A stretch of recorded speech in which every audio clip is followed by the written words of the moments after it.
Ayan. Meron pa po Okay ba? na Ayan, po. sagot po. Thank you po. Ayan. Okay, baka meron pa daw. Meron pa po kayo katanungan. Pwede po kayo magtanong, Sir JJ.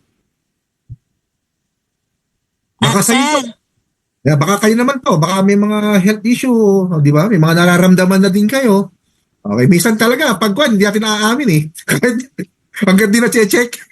Marami po sa atin marami po sa atin ang may sakit na hindi po pupunta talaga ng ospital. Kaya Okay, tama siya. Kasi marami naman talaga sa atin yung kahit may nararamdaman na ayaw pa rin magpa-check. Pero marami rin yung mga hindi nila alam na walang nararamdaman pero ayaw din magpa-check. So yun ang nangyayari sa mga tao. more on kapag malala na lang, saka na lang po nakikita. Minsan may stage na. Kaya minsan talaga aware tayo na may mga ganitong product po na maproteksyon na natin yung mga sarili po natin. Boss Kung JJ, wala kang meron pa? nararamdaman, mag-take ka ng supplement. Yan. Kaya wala na. Doc, sir, pwede ako mag-share para lang at go, least ma'am. Sige po. kasi medyo ayun talaga yung talagang kumbaga ay pinaka malalang sakit na kliyente ko. Yan. So yan po ay stage 4 cancer, lung cancer. Ano Doc Ives, 'di ba pinakita ko sa iyo? Yes. Nakita ko na siya. Okay. Okay, dito, puro doktor ang sumasali sa Zoom, no? Mga doktor ang mga naririnig natin dito, no? Unlike sa iba, sabi-sabi lang ng doktor. Pero dito, doktor mismo. Yung mga yan, hindi nila sisirain ang pangalan nila na manglinlang o magsabi ng hindi totoo sa mga tao, no? O para mang-recruit lang. Mga doktor yan eh, mga may pangalan yan, may yan, pinapangalagaan nila yung pangalan nila. Yung isang na-atinan ko, dalawang Zoom pa lang na-atinan ko nito Yung isa, meron pa siyang hospital. Sariling hospital, siya ang may-ari. Pero nandito, nag-join. Kasi na-experience niya yung product. So ito, pakinggan natin. Diba?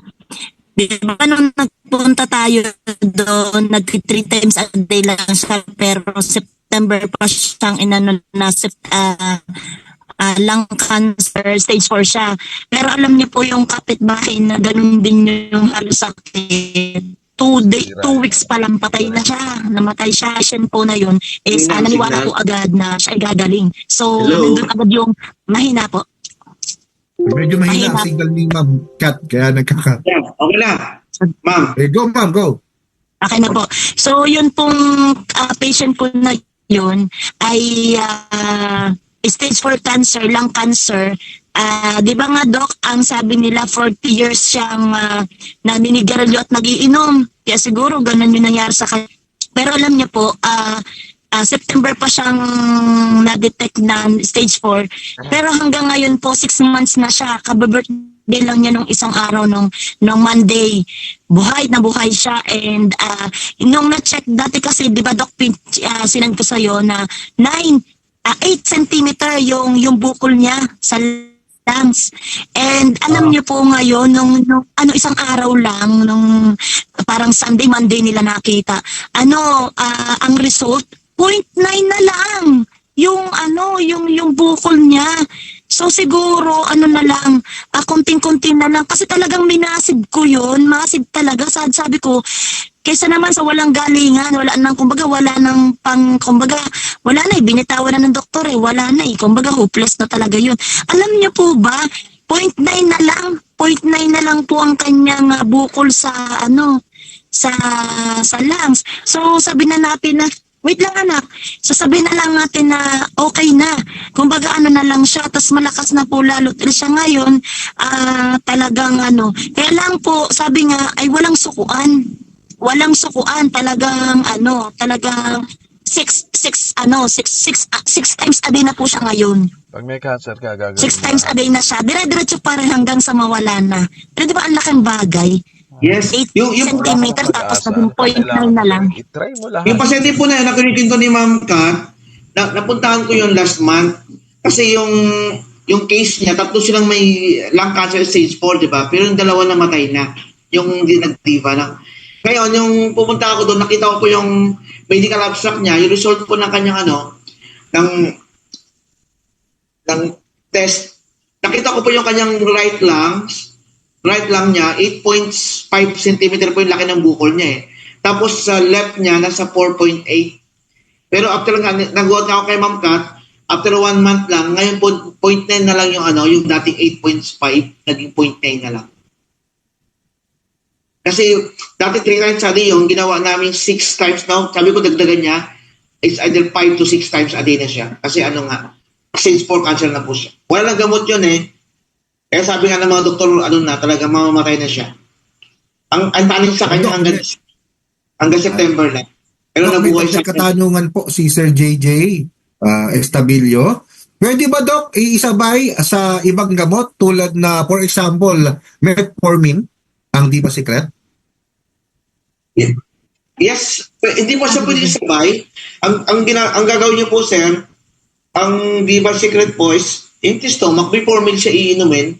Yung metformin mo, after meal mo siya. Hindi siya pwede ipagsabay, sir. Yung natural at saka yung synthetic. Hindi siya pwede isabay. May pagitan. May pagitan po siya. Yung yung metformin po dapat, sir, busog siya. Dapat kumain na siya. After meal mo siya ipapainom. Yan, salamat daw po, Doc. Ayan, nandito sa chat box.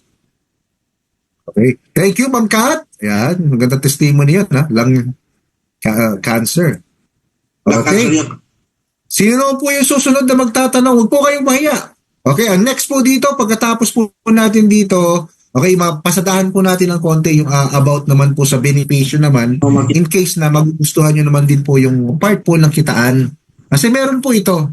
The way na maganda po ang product, maganda po ang opportunity. Yun po lagi yung binabanggit po natin dito. Okay? Tama naman. Kasi, tingnan mo, sabi ko nga, number 1, importante yung product, no? Kung maganda ang product mo, okay? Pag maganda ang product mo eto, kagaya ng mga networking companies na yan, no? Kahit hindi mo yan i-alok sa tao, okay? Kahit hindi ka na mag-recruit. Kasi pag nakita ng tao na maganda yan, effective, ang tao ay kusang lalapit sa'yo. Diba? So, dapat, ang company, hindi yan nagbibigay ng compulsory maintenance. Ayan, usong-uso yan, no? Kailangan mo magbayad monthly o bumili ng product monthly para maintenance. So, wala dapat compulsory na ganyan. Lalo na yung mga subscription na yan na binibida nila na kesyo. Napakaganda raw at bago sa networking. Nakakalinlang actually yan. Para sa akin ha. Para sa akin yan ha. Hindi ko sinasabing tama ako. Para sa akin, ang subscription na yan ay mas pabor sa kalagayan ng company. Okay? Pero sa member, hindi gaanong pabor yan. Kasi ang company, puro hamig yan. Puro hamig every month. Every month may nagbabayad ng subscription sa kanila. Imagine niyo kung 1 milyong tao ang members, magbabayad ng monthly subscription. Yung 1 milyon na yan, hindi naman yan na bumibili ng product nila. Maaring 5%, 10% lang ang bumibili o 15%, di natin alam. So, ibig sabihin pala, kamig sila ng na parang umaagos, nagripo ang collection nila dyan, no? Kasi ang mga tao, sabi mo na 1 million na tao, halos araw-araw may pumapasok sa kanilang subscription kasi hindi naman sabay-sabay ang monthly nila, di ba? So, ganun kalakas ang subscription company na pabor sa company, hindi sa members. Okay? Ang members hirap, pero ang company walang kahirap-hirap. Instant money yan sa kanila. Regularly. Okay? So, ang company ang magbe-benefit ng napakalaki dyan sa subscription na yan. So, sabi ko nga, kung ang company ay believe sa produkto nila, no? Na binibida nila, quality product. Ba't kailangan pa nilang gawing subscription? Bakit pa kailangan mag-maintain monthly? Siyempre, ang tao, ang mga member, ay may free will. Kusa yan bibili o kusa yan na magjo-join sa program kung ang produkto mo ay maganda. Kung nakita nila effective, kusa, may kusa yan. Hindi mo sila kailangan ipersahin, no? Pilitin o i-lock sa subscription, no? Okay? So, yan nga ang sinasabi ko, sila mismo ang babalita niyan. Hindi mo na kailangan turuan, no? Yung experience nila sa product, ibabalita nila yan sa friends and relatives nila, no? Dapat ganyan ang networking. 'Di ba? So, itong company natin na sa Diva, ayan ang ginawa nila. Kasi ang Diva, believe sila sa product nila. Meron silang sariling sila mismo ang gumagawa ng product. Hindi sila nagpapagawa, no? Karamihan nagpapagawa lang na galing sa labas, lalagyan ng label, gagawin nilang sarili nilang brand, kadalasan ganyan. So dito iba, no? Kaya napakaluwag, napaka-easy dalhin ito. Dito ko lang na-experience yung no? Hindi pa ako nagre-register, may nagjo-join na sa akin. So ganun, pila-pila na kami.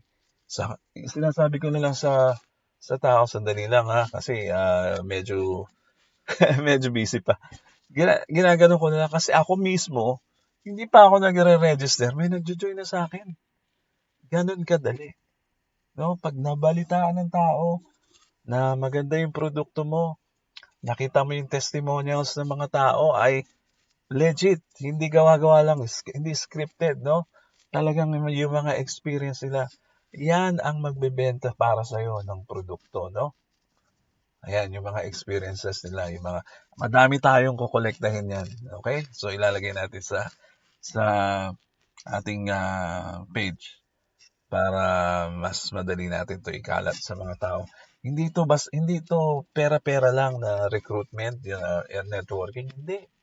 Mahalaga yung feeling na nakakatulong ka sa mga kaibigan mo, sa mga kamag-anak mo.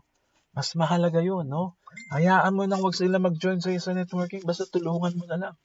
Meron ka kamag-anak na senior, kung sino man ang nangangailangan ng ganito. Ay nako, ang sarap ipamigay. Ang sarap i-share. Diba? Pag nakatulong ka, ang sarap ng feeling ng gano'n. So yung kitaan, susunod na lang yan. Basta meron kang product na maganda, sigurado susunod na lang ang kita dyan. Tumulong ka muna. No? Tutulungan mo yung tao. Wag mo na yayain sumali ng networking. Wag mo na banggitin kung anong company yan.